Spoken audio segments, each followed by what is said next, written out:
So, hello everyone. Welcome to Passport Profiles, a Door Destinations podcast. We're super excited today because we have like one of the leaders in the river cruising industry that I think is making a splash. I don't want to be corny with dad jokes, but I think you just did. You did that. It's okay. We all heard I it. ruined it. We all heard it. Babe, you want to introduce Jen to the world? This is Jen, and she is the CEO of Riverside Luxury Cruise Line, which we got to meet in Vienna in March at the River Cruise Expo. And you have no idea how happy I am that we got to meet because, one of the things that I think we're going to be touching base upon is that we love river cruising. And I guess when you look at us, love river cruising. That's why we're here. So thank you for loving it. Yeah. And so I just, and when I tell my friends, they're like, river cruises. And I'm like, no, you have no idea. You don't understand. So I'm so happy that you're here and hanging out with us today. Yeah, I'm like super stoked. Well, we are truly honored, especially as a newbie in the space. So it's definitely one of my charges. So let's tell people what is so amazing about river cruise. Yeah, we're definitely going to dive into that. To the joke. That joke. He's on a roll. Okay. Well, yeah, there you go. But we will. We are going to get into that. But we do want to start to get to know you first. We want the people to get to know you first. So as we kind of talked in our pre-interview, we do kind of want to understand who you are, where you come from, what led you to this precise point in your and just tell us a little bit about yourself. Right. Well, yeah. So I've been with Riverside now. It'll be 3 years in September. I can't believe it. It's like, what? Yeah. So, I was hire number one. I oversee the whole North American team. So we are now a team of 12, which is really cool. Our home office is in Hamburg, Germany. And we also have a call center in the Canary Islands. And we can probably get into that a little bit when we talk more. But just to let you know, I'm here in Colorado. So, but I've not only been doing river cruise for almost 3 years. I actually previously was with Avalon Waterways, wonderful premium river cruise line. Still, those people are my family. And so I've been really at the river cruise thing for like 22 years. So I don't know, maybe I know some things, but, but I live in Colorado, even though I grew up in Michigan. Yeah. Oh, okay. Yeah, we're definitely going to tackle that. We're going to dive into that. It's going to be interesting. I mean, you spent, again, over 20 years, correct? And in the industry already. And like from what did you learn, like working in a corporate travel environment? Like what does it teach you in terms of like how travelers are evolving or how to communicate to the traveler? The ever so evolving traveler, like what does that tell you? Well, first, I think a lot of people think, oh, it's freaking travel. It's so easy. And at the end of the day, travel is immensely complex. And, it's ripe for a lot of air. I like to say, it's a human experience being sold to humans by humans. What could go wrong? So, you know what? It can be very complex. The front end is obviously amazing. And I think, everyone should travel. And this world is so big, everyone should travel differently. But just get out there, right? When you get outside your comfort zone. But, for me, it's a small industry, my number one mantra is be curious. It's like, it's not hard. We can all do it. We all have the capacity to do it.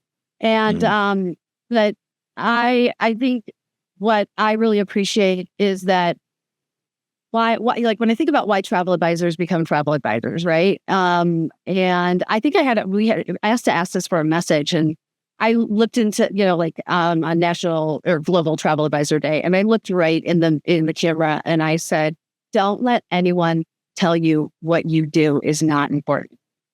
It's actually critical." So right up there, in my opinion, with doctors and financial planners. Because at the end of the day, if we're not traveling, we're not growing. And the travel advisor facilitates life-changing moments at every turn. And they do it by wading through a ton of tough stuff, I'll say. So that I'm so happy she said that. I mean, I couldn't agree with you more because I think, like you mentioned financial advisors, right? Like, people put a lot of time and effort and they put their faith in a financial advisor for their financial wealth in the future. But people forget that traveling is their spiritual wealth. It's their mental wealth. And and you have to put it in the hands of someone that you trust, someone that, again, just like a financial advisor, you need that guidance. You need that person that's going to take care of those experiences for you and guide you in the right way. Not to mention, I tell everybody, this isn't an investment. Traveling, when you're taking your family and taking that time and energy to do all of that, you are investing not just, beautiful experiences, but you're investing your money, and you want to make sure that you are getting the best of what you can with somebody that's knowledgeable rather than just Googling or chat GPTing. A lot of us have been there, done that when we know. So I always tell everybody that, you always want to just make sure that you just like you're protecting your money, you want to protect your travel. And again, and that's where we come in, jobs, right? So, why? I get some people like, oh, like the planning process. Well, you know what? You can like parts of it, get in there, get comfortable with what you want to do, but then turn it over to someone who can then take it to another level. Who doesn't want that? Who doesn't want more? Yeah. Who doesn't want better when they travel? Yeah. 100%. Agreed. Man, you just inspired me today. I'm telling you. You know what? I'm going to ease back on the dad jokes, so I don't want to torture you. In terms of when did specifically river cruising like capture you? Like what about river cruising said, you know what, I'm going to go into this field. I'm going to go into this market. Well, what's interesting is when I landed at Globus, it was just travel. I had worked, I had a small stint at trip.com. For any of you that are around my age, you might remember it was one of the early internet travel sites. But my first foray into travel was my very first job. I worked for the Colorado Avalanche hockey team when they moved from Quebec. And while I was working there, the woman who kind of did all the team travel went on maternity leave. For a couple month period there, I was like talking to the charter company and picking the meals for the players, so that was pretty cool.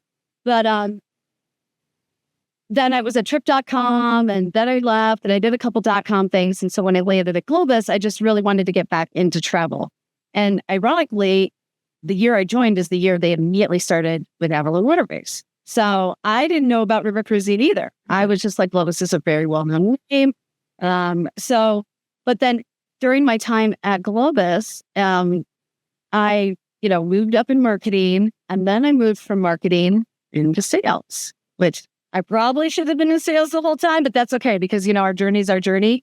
And I think my marketing background is very useful, obviously, in the sales function. So once I moved over, I got to do things like help partners plan charters.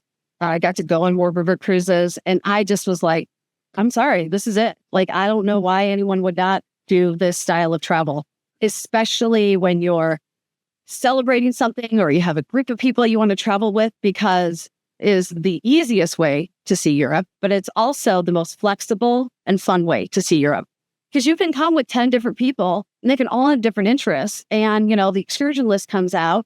You pick this, they pick that. Everyone, goes to their own quarter, comes back at night, sitting at happy hour, or then going to the dinner and they're sharing what they did. And it's like, why? And why would you want to be we've all been on that trip, right? Exactly. And it's like couple couples. Everybody wants to do something else. Couples. One person is like the super planner, and then they get really frustrated when people's inability to make decisions. And then one person just starts drinking heavily in the morning and everything goes to hell. No, but that's us. That's pretty much. And it really allows you to everyone's personal travel persona thrive on vacation without any conflict with the other person's travel persona. So why not? What I love about it, and I think when I try to explain to my clients or like river cruising, I'm like, well, think of it as a floating hotel. And not, you don't have to go 2 hours to get into the main city. You are in the main city. So it's just, you're walking distance into whatever city that you're in versus catching a transfer and getting transported from the port. I mean, you are literally in the center of the city.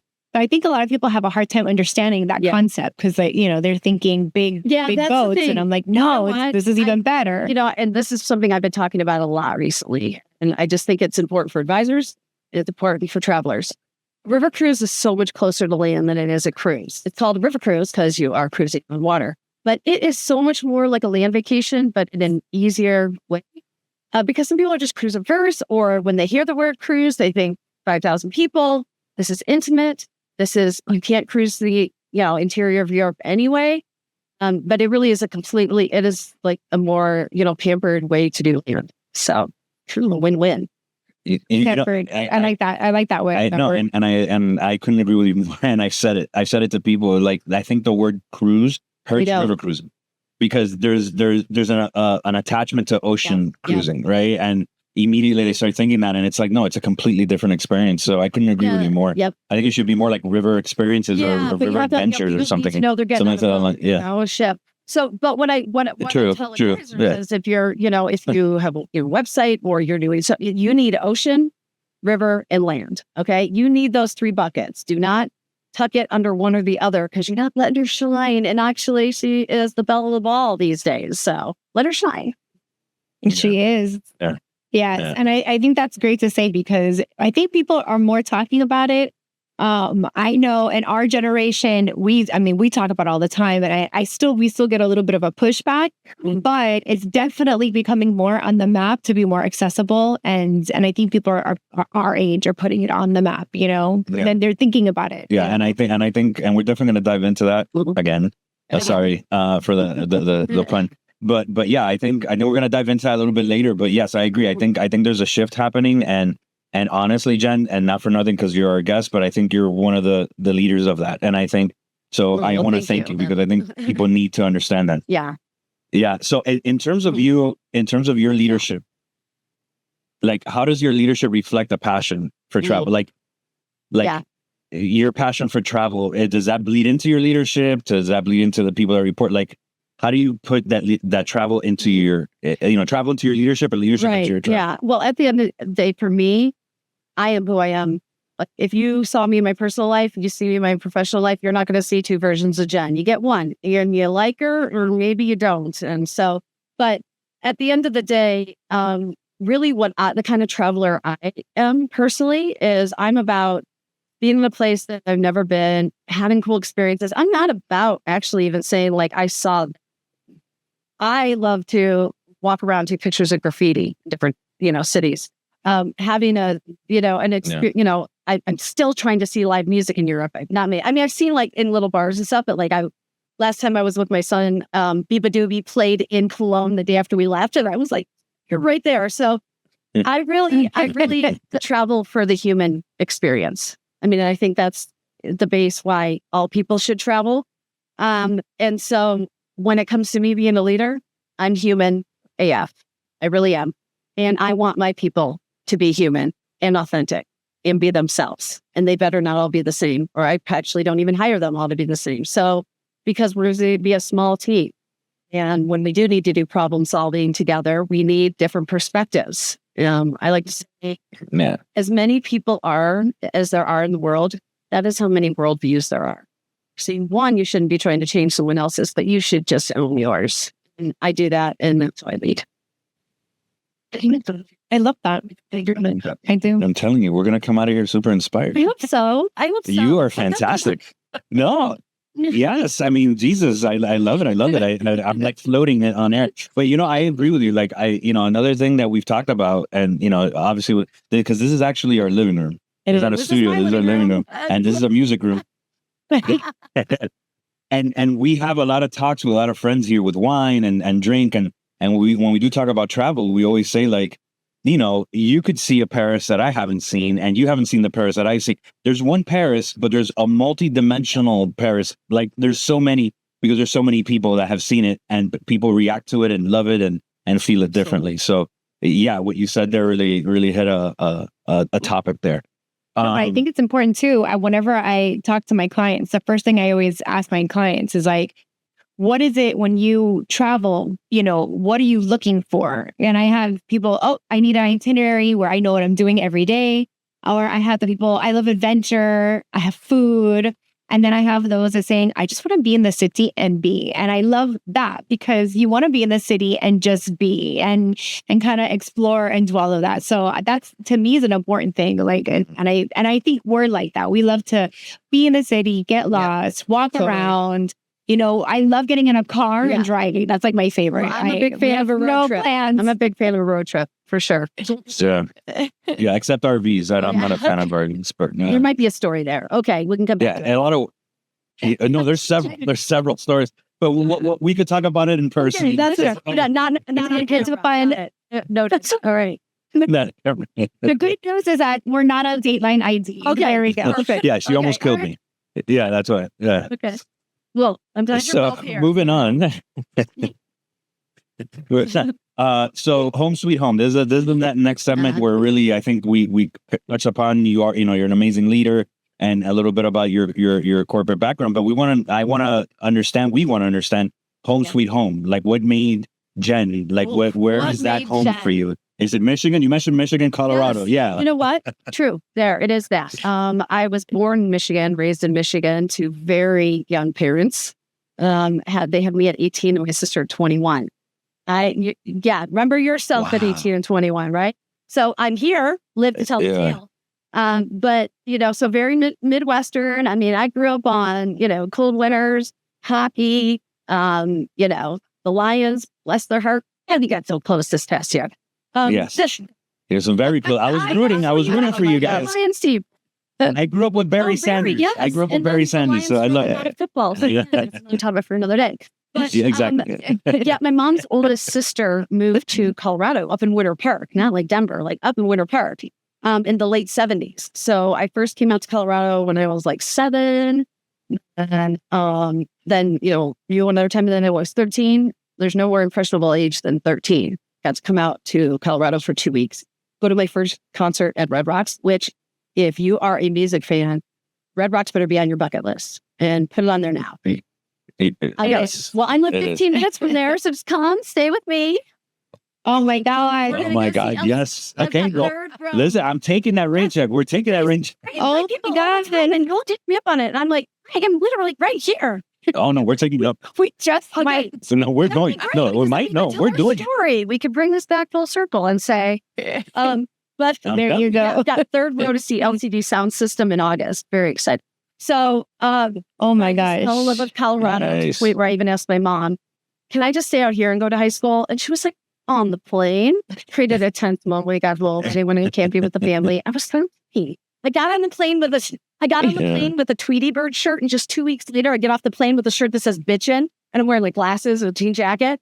That's all it takes to change your whole persona at 13. It's 2 weeks in Colorado. So it's dope. So I have that eye on the prize, and so fast forward, get through high school, play soccer, play volleyball, go to Kalamazoo College, play soccer, play Division III soccer. I went there, liberal arts school. I'm studying art history and economics. And art history was really my passion. I was like, what am I going to do with an art history economics degree? So I took a leap of faith, applied to the Michigan Business School, had to get waitlisted because I was a transfer. So what did I do? I drove myself out to Colorado. I lived out and worked in Colorado for the summer. Found out that I got in, like literally I need to be back and, to Michigan in like 2 weeks. Went back, played one more year of soccer. Division I club was not good enough for Division I. Graduated. That was on the list. And immediately moved here. Immediately moved to Colorado. Nice. And I've been here. Colorado's fantastic state. And I'm so glad I came 95. It is way different than it was in 95, without a doubt. And now I live up kind of I'm just not as much of a city dweller now. I travel, I go to cities when I come home. I really like my serenity. So I'm very grateful. And that is, that's the fear. Yes. Okay. Anyway. We have those little guys as well. What do you have? We have 2 pit boxer mixes. Is it a pit boxer mixes? Pit boxer and Bess. Oh wow.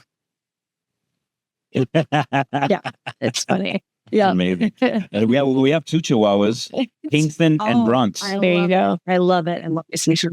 Yeah, and the name of our children, by the way, is Paris, Brooklyn, and Berlin. Oh, So we kept the whole traveling thematic thing. I've got a for Hank while. Diesel. My son's name is Hank Diesel. Yeah, Hank Diesel. That's awesome. It's freaking That's awesome. amazing. He's I amazing. just want to meet him and just say his name like He's several amazing. times. He's amazing. He's very cool. That's amazing. Well, congrats. Well, I know in the pre-interview you did mention Michigan and Colorado, so we took it upon ourselves to do a little fact or fiction that we want to do with you. Okay. Okay, you ready? We're going to know how much I mean, you can't of a Midwesterner or Coloradian. for something that you don't know is coming at you. So yeah, I'm ready. Yeah, All right. Well, I'm going to go for the first one. you go. So, does true or fact? True. Wait, Fact or fiction? Fact or fiction? True or fact? Right. Colorado has more microbreweries per capita than any other state. See, I'd want to say true, but man, there's some other states that, I mean, we got the party started, with Fat Tire and all that. So That's true, right? Well, you guys are the Godfathers. So I'm going to go. True. Yeah, you guys started the whole microbrewery. That's true. Yes, I thought you were going to ask about that's hot good. dogs. Okay. We got that party started too. So anyway.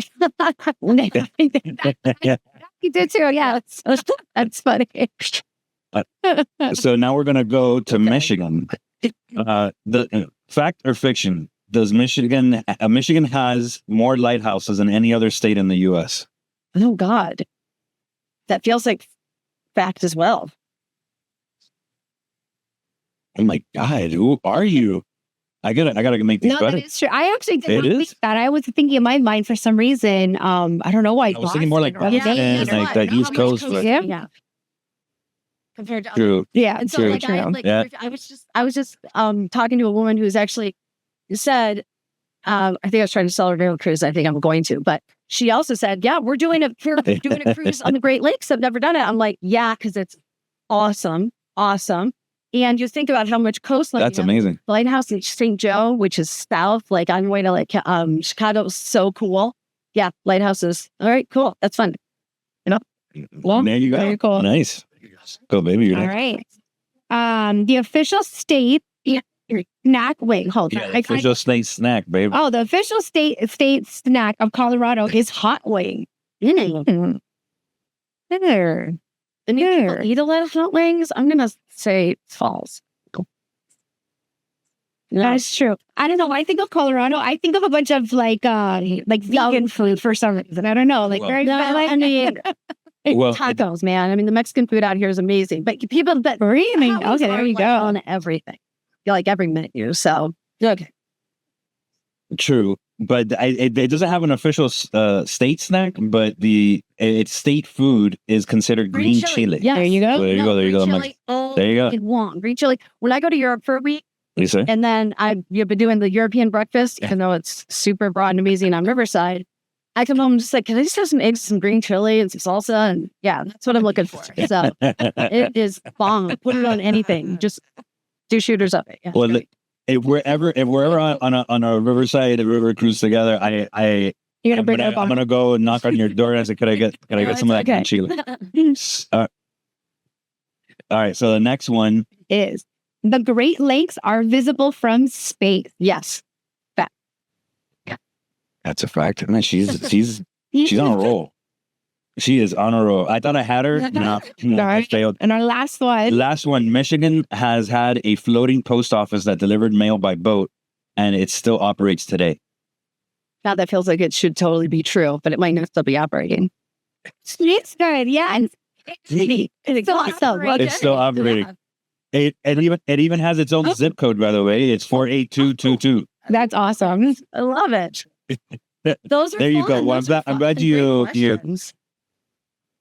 Yeah, I'm glad you have fun, and it has to do around you, your background and your places. So, but the next segment, Let's get into what we really want to do. yeah, What we the all came Wanderlust, here and this for, is right? really exactly, and this is really the heartbeat of these passport profiles is the Wanderlust of Riverside, river cruising. We really want to, and I know we touched a lot upon it in the beginning of our conversation, but I really want to do a deep dive because I think it's become a passion point for us as travel advisors. That there's so much travel experiences that I feel that are being kind of like I don't want to use the word dismissed, but kind of The stereotype. like they're interpreted wrongly or falsely, and we definitely need We're your here voice to set here the record straight to on talk about it. So this is where you're really paying attention. 100%. So Yes. how are we gonna start this? Just go. I want you. Okay, so I'm gonna give you my let's go for it, and let's go ham. I feel that there is a stigma based on other, I guess, brands that I think for the betterment of the actual market has promoted fantastically, but I feel that it's almost like Kleenex, right? It's almost like these brands that we attach to certain things that doesn't necessarily encompass the real experience. I feel like those brands have kind of like, I don't want to say monopolized the idea of river cruising, but I think people have in their own way, kind of, because they're constantly marketing, and their marketing has been pretty effective. What's your take on that? Like, what is, So yes, absolutely. And when you think about a new category that so many people know nothing about, and the human brain does like to make shortcuts for decisions. We're bombarded with decisions all the time, right? So that like, hey, I'm going to know that. And so it does take us disruptors to disrupt that thought process and say that is one way to river cruise. And I think there's a perception that all river cruises are the same because the ships are small.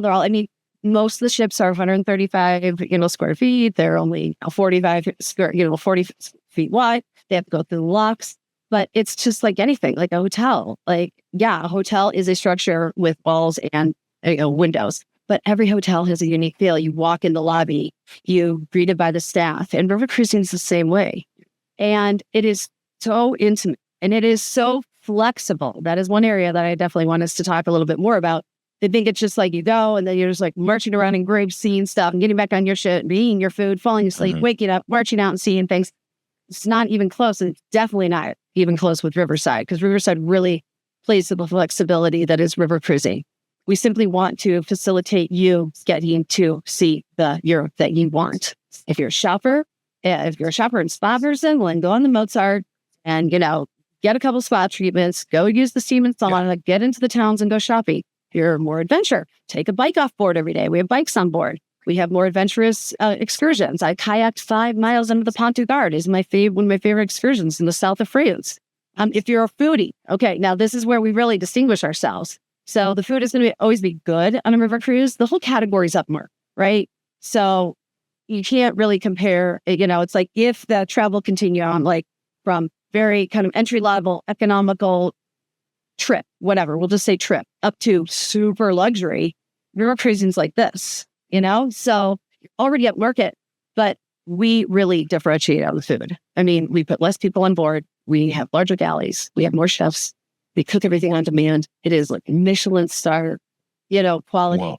The presentation, the flavors, the variety, the quality, the prevalence of food is, you cannot go hungry on a Riverside cruise with your 24-hour room service. Well, I've checked your sources because we've eaten. Yeah.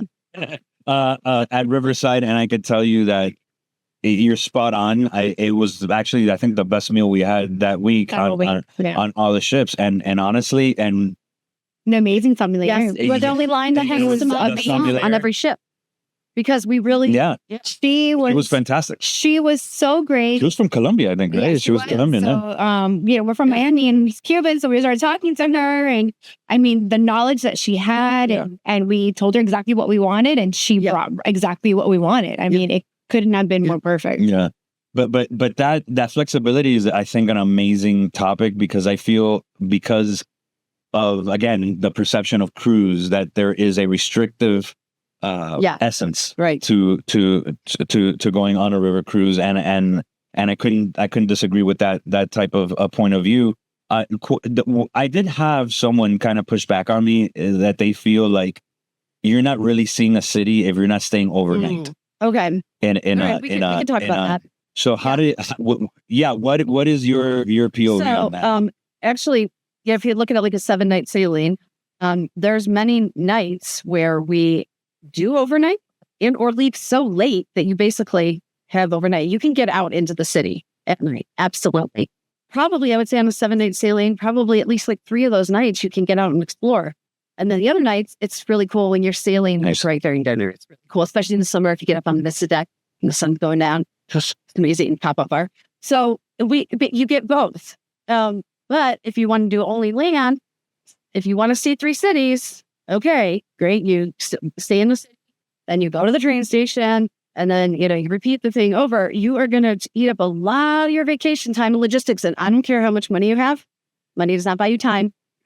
And River Cruise gives you time back on your vacation. And you know what? Why does every vacation have to be the be all end all? Go on a river cruise, fall in love with the city, go back and do it on land. 100%. Yeah, it's true. And also too, what's great is that you can also do a pre and a post city area anyway. So that's also available to you.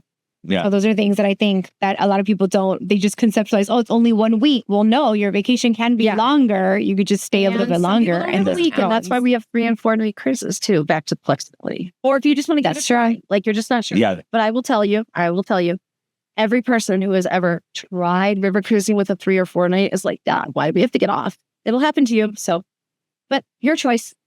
Got it. No, but you know what? That's a great point because, to your point, if they just want to try it out, just those 3 or 4 nights, they might regret it because it's so good.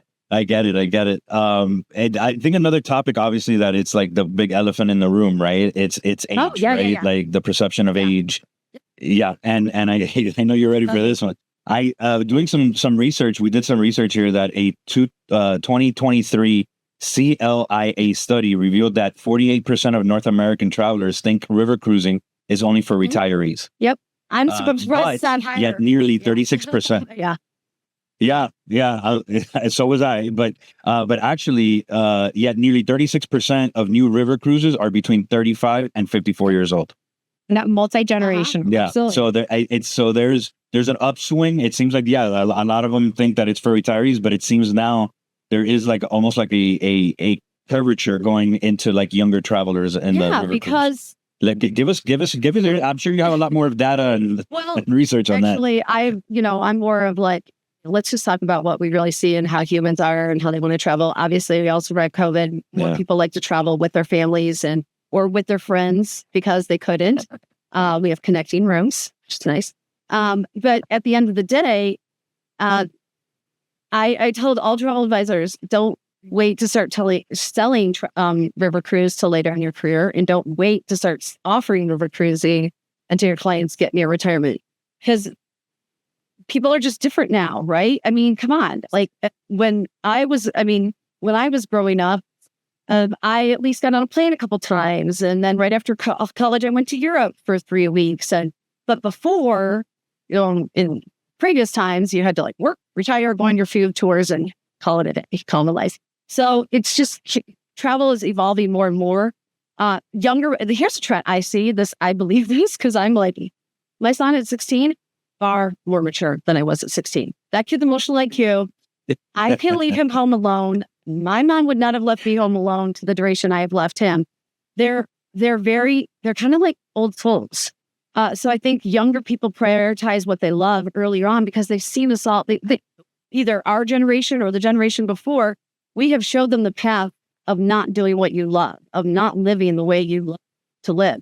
So they're like, you know what? It might be someone who's in their 40s who is not as wealthy as the person who's 70 but guess what? Every dollar they have, they spend on travel. And when they travel, they're luxury.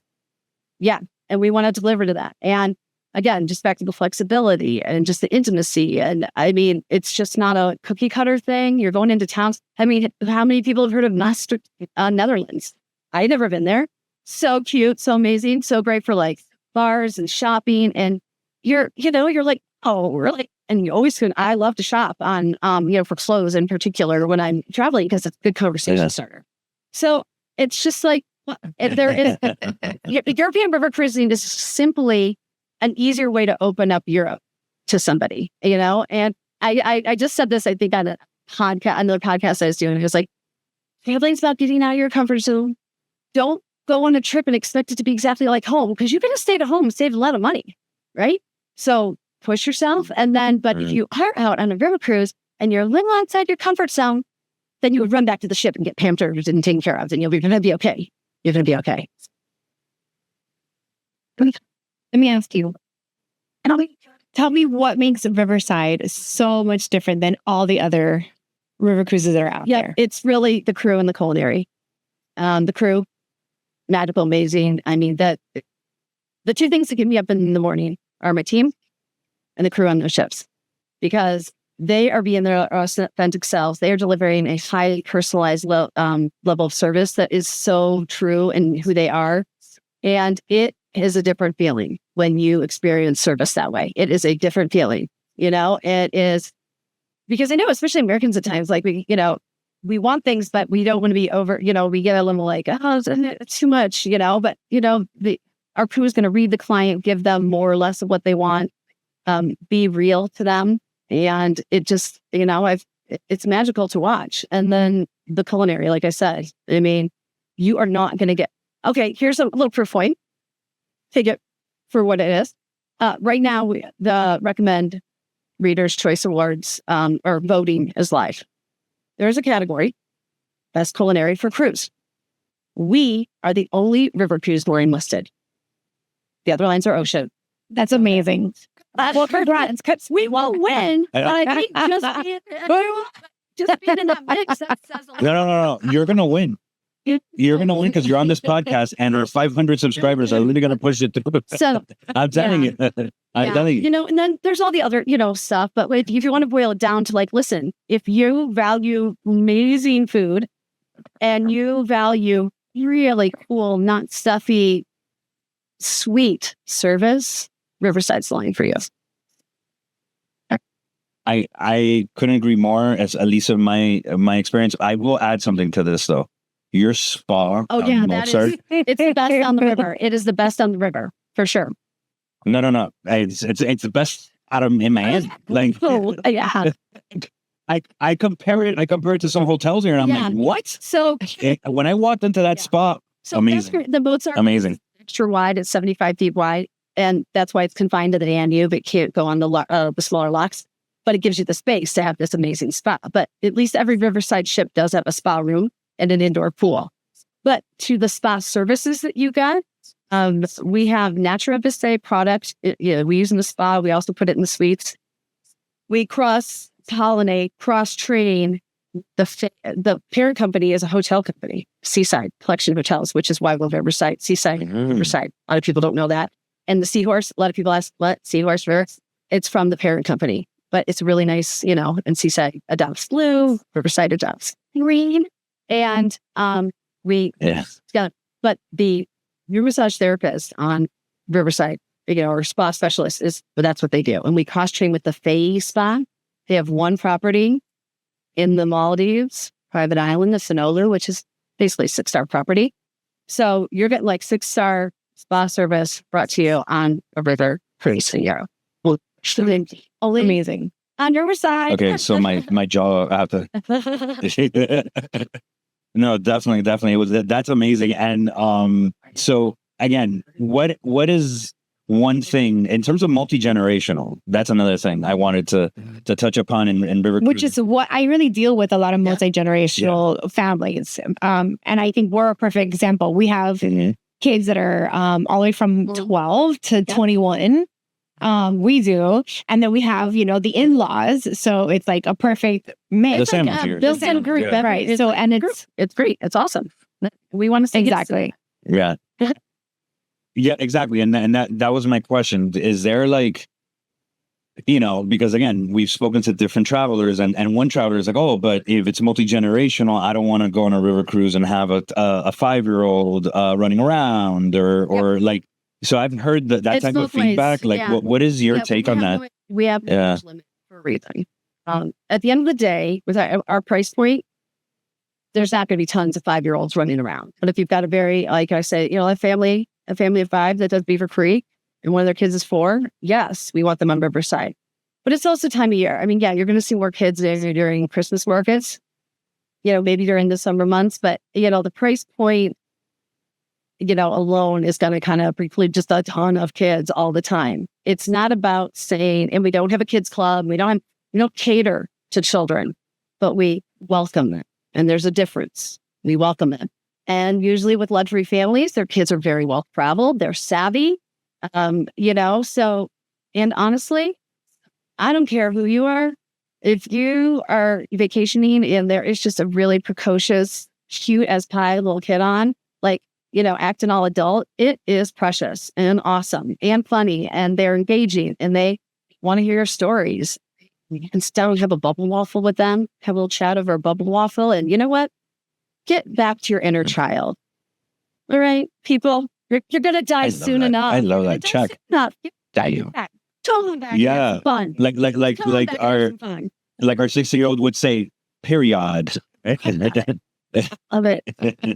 Yeah, that's great to know. That's great insight because at least our children, that's something that we're proud to say that they've been well traveled since they were 6 months. 6 months. 6 months old. So our 16-year-old went to Ireland at 6 months. So yeah, it's that type of community. I'm glad you guys are welcoming that type of atmosphere. So that's great to know. Yes. That's great to know. Is there, I think, last thoughts in terms of river cruising and specifically Riverside? Anything you want to get out there? Anything a message you want to say to our clients? Go on Riverside. No, I'm kidding.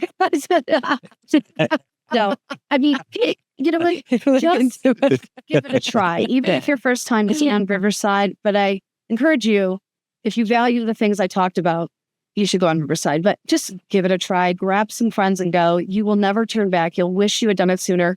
I brought 18 of my friends on my 50th birthday cruise on my previous line. And they were like, why haven't we done this sooner? I'm like, yeah, why haven't you? I've been selling it for 16 years. What's up, people? But they just get caught up and you know what? Disrupt your travel. Just disrupt your own travel patterns. Okay. Just disrupt it. I know it's like I drive back to Michigan every 4th of July, right? I do that. Okay. That's one thing I do, but do more, give yourself a chance to try something. And, I also just think you'll love, every time I've been on a river cruise, friendships form. Everyone has a story of I met them on this and we still communicate. We're going to go on another cruise together. It is a really connecting way of travel. And, who couldn't we use more good humans in their life? Right? I have one last question. Yes. Okay. Which is your favorite, which 7-day would be your favorite itinerary that Riverside offers? Good question. I'm going to try because we probably have a lot of people on here who haven't, either been or sold or whatever. So, the Rhine is the quintessential first time river. If you haven't done it, sailing through the Rhine Gorge, going to Heidelberg, it's really, if you're just wondering, gosh, where should I start? But I think a river that just needs more attention and is just divine is the Mosel, tomato.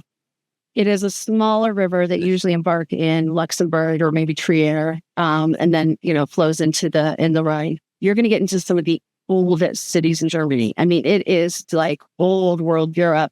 But you're on a river that's half the size. So if your river ship experience feels even more like, oh my God, we're like on this ship, and like the Riverside is right there. And it's just really, really special and beautiful. And then it flows into the Rhine at Koblenz. They call it the German corner.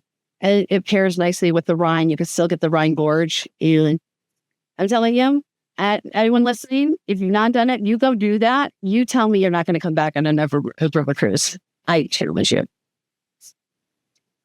Nice. Good job. I love it. That's amazing. Great question. Great answer. That's now I want to book that. Like, I know.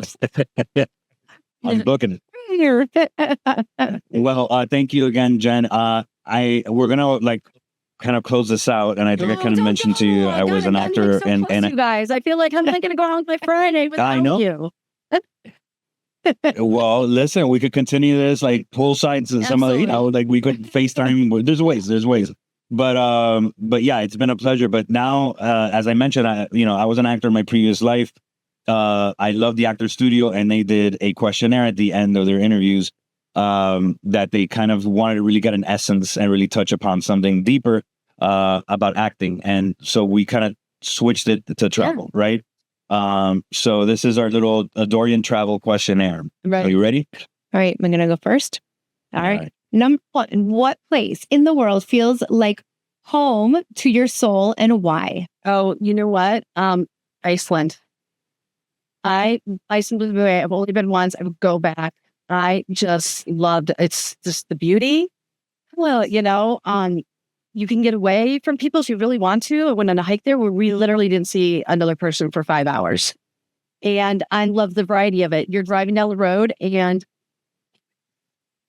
it changes topography. You go from lava rock to waterfalls. And I just was like, I don't know, it definitely spoke to my soul. I'm like, all Iceland, all in. I've only been once, but I'm coming for you, Iceland. I'm going to come back. Nice. What's a moment during your travels that changed the way you see the world? A moment during my travels that made me change the way I see the world. You know what? This is very weird, and I'm not going to remember enough detail. But right after college, I went to Europe for 3 weeks and went with a boyfriend. I should have gone by myself. Only regret in life. But, he was sleeping in one day. Listen, college students. Yeah. This whole thing. So I left all grumpy pants, sleeping in, and I literally just walked down and grabbed a coffee somewhere and ended up chatting with this. I mean, he knew English, but not great. I think he might have. I was in Amsterdam. And honestly, I just loved that. I was just like, this, people are people. And when we break down those barriers and just realize like humans are the same the world over in so many respects, and then we are all unique in some respects. And we should really honor both those aspects of our humanity. 100%. I love that. Well said. All right, next one. If travel were a teacher, what lesson has it taught you again and again? Which I think you kind of just touched on that. Yeah. So, I mean, it's just that you can't stop learning. There's always going to be more to learn. And every time you learn, your worldview changes and you get more. I mean, travel is about, you talk about finite mindsets, people like, happiness is finite, money is finite, it's only available to so many people. Infinite mindset here, people. Travel is that infinite mindset. You all deserve it. You all deserve to travel. You deserve to be happy. You deserve to be loved. You deserve to be yourself. And travel will reinforce that and make you feel grateful. 100% feel grateful for what you have, because you have a lot.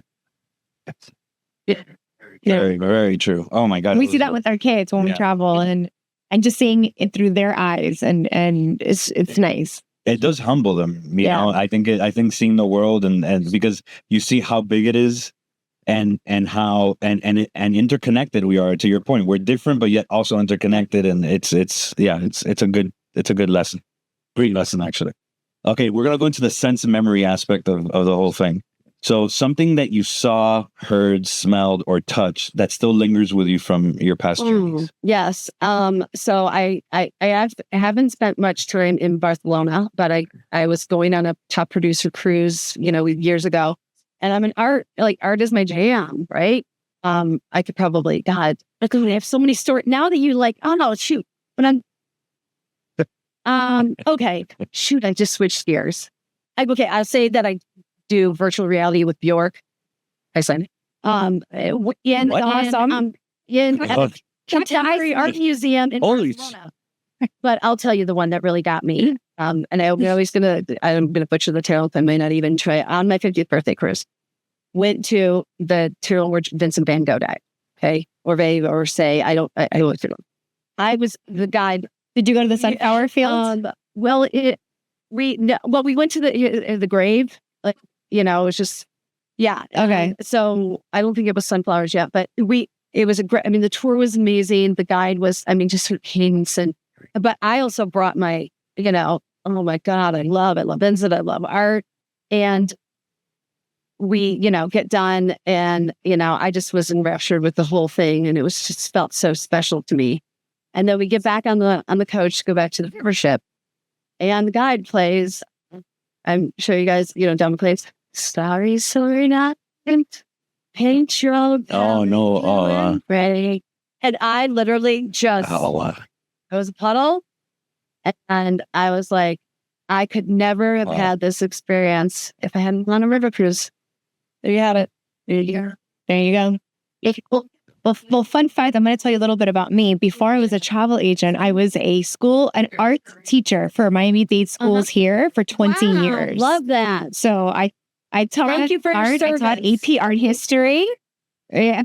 So, and I taught AP art history, and I brought students to Europe over the years, being an art teacher Awesome. and my love of travel, and that's where it came out to it. So thank you. But yes, 20 years I was a teacher, Yep. art teacher, not just teacher, art Yeah. teacher.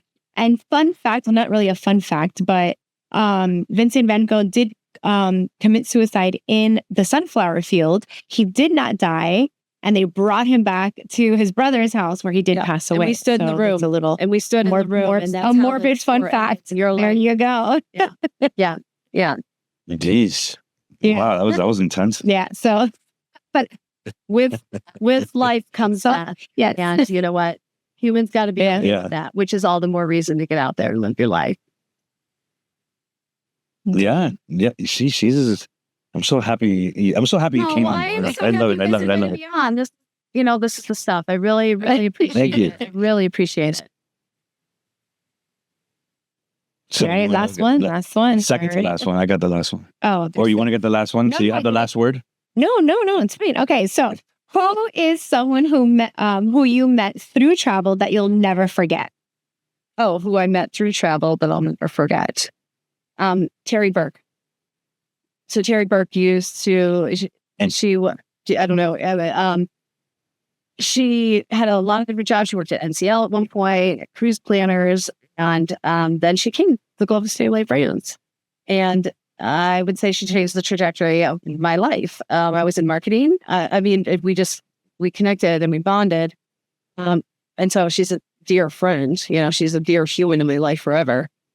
But I actually, got the courage to kind of ask the VP of sales, could you ever see me in sales? And Terry was in the national account role, and she actually, had already said that she's got to, take care of her dad for a while. And, moved into sales and really changed my life. And, I literally just spoke to her yesterday, and I tell her thank you all the time. And she goes, no, Jen, it was you. And I said, no, thank you all the time. Thank you. That's amazing. That's amazing. I love those connections, those bonds that you make, it's special. All right. So this is the last one. So I need you to complete the sentence. To me, travel is the art of. Oh, yeah. To me, travel is the art of letting go and be you. Amazing. You are glorious. You are glorious. Thank you so much, Jen. This has been a true treat. For me too. It was great. Really awesome. Oh, I'm glad you enjoyed yourself. We really also have a passion for travel. Not only it's an art, but yeah. So that's why we do this. We really feel like, I think when people like yourself that are in the industry and our clients hear from you directly, they understand that there's people that do care and people that do. There's a heart behind this, and a mind behind this, and it's important for them to see, so they could feel more at ease booking their next river cruise. Really, well, you guys are wonderful, and I'm really grateful to have met you. So let's keep this going. Yes, 100%. 100%. Thank you so much. Thank you, Jen. And we'll see each other soon, hopefully.